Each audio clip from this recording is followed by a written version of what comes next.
Good morning, this is Carolyn. Oh, happy Tuesday. What's happy about it, right? You got me. I'm not feeling it as of yet. I'm out in the car. Now I realized I not only went out without a heavy coat, I did not bring any gloves. Which, to be honest, I was using an old pair of socks yesterday. And, oh, there we go. If I slam the doors hard enough, maybe all the snow will fall off the car. No, I'm just going to sit here for a while, I guess. Last night when I had insomnia, which is different from the rest of the nights that I have insomnia, I thought, I was doing this off the grid thing. I see people being real successful with YouTube, and they talk about the faceless videos and things, which would do good for me because I'm just too self-conscious for this. But once you get an idea, I noticed once I even came up with off the grid, and maybe it was a fluke because I said it out loud. You know how now everything we say is even listened to. The people who have more money than I do can always come in and snag my ideas and make them work better than I can. And there ain't much I can do about that. But an interest that I've had probably for, going on 15 years, the tiny houses, from the chick who is like not a minimalist. Not that I don't have a small house, but it's loaded too with junk. But, as I look around, inflation is going to eat us all up eventually, right? I mean, don't we have to find an alternative, a way to live? The tiny houses are, I guess, about $900 a month, maybe as much as $2,000, depending on what you're looking for. And of course, location. I am going to get in some affiliate programs, and I might just go as promoting that. Because in the big picture, we work so hard to get these monster homes and vehicles, and then we're a slave to them. Here's a sort of parallel. My husband's 20 plus years in the military. He now has very limited mobility, but he gets a decent income. Of course, it isn't that decent once you put me on it, and the two of us are trying to live on it. But he's also lost his mobility pretty much. It's kind of similar to you buy the big $1 million home, then you got to make the payments, and you're a slave to this and that. And have you noticed now where taxes weren't in the past, these little extra charges? You can't even buy something to be sent to you like off of eBay. Now they're adding more taxes. The reason that the tiny house, the whole movement of minimalist appeals to me is because, you know what? A poor chick like me is going to be buried in the same freaking, well, you're going to get a better space than me, let's face it. I'm going to be cremated. I told my kids, save as much money as you can. But the point is, we're both just going to be equally as departed from this great world. So I think matters, that I wished I might have realized a little sooner before so many bad marriages and all this other stuff, is that you end up working so hard for these things that they make it easy for you to get a house, easy for you to get an automobile.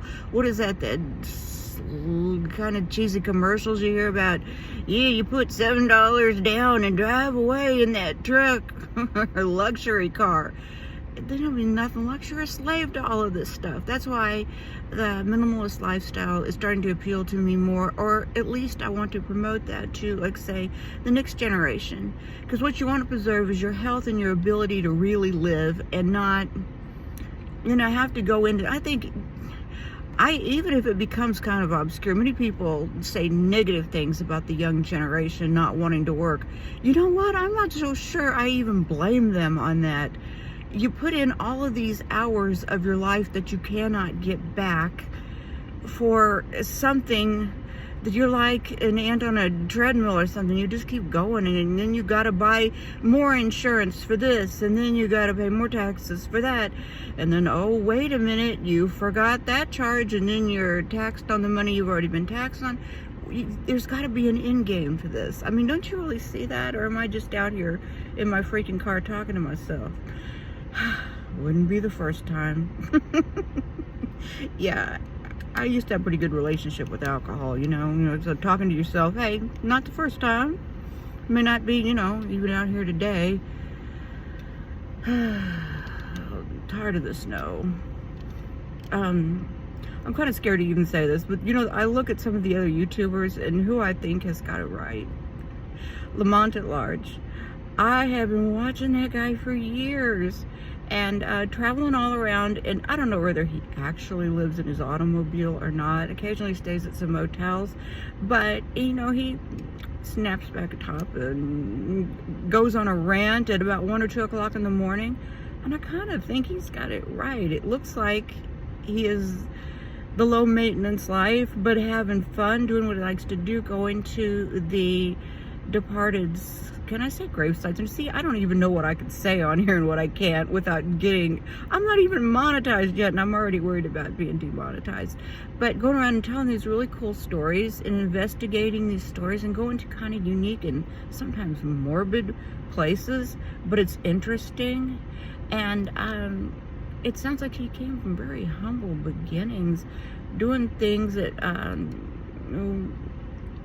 the kind of jobs that now that they're saying people don't want, like cooking your food. And of course, if Kamala Harris can say she worked at McDonald's, I guess now people are lying about actually having those kind of jobs, even if they didn't. So maybe everybody is kind of going back to the more hands-on approach.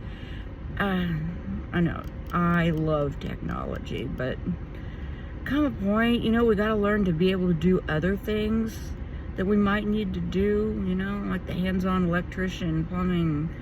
Now I am going into a ramble. Anyway, I am looking to get into some affiliate programs. Like I said, I'm trying to reel it all back in to promote that type of living, and I'm going to take some classes on that. And in the meantime, I kind of been shouting out to the people here locally. I obviously haven't gone to the tanning bed. So yesterday I asked for a person to go to thrift stores with, and I asked for a person to even potentially move in and help us out, rent-free. How about a person to go to the tanning bed too? Oh, and I asked for a person to go walking with in the springtime. Can you see? Nobody's called in because I am so basic at this. As soon as somebody calls in, I usually lose my connection. Anyway, mainly I'm just trying to get more used to talking to this thing, and I'm not, but I am sincere about the fact that we need to spend more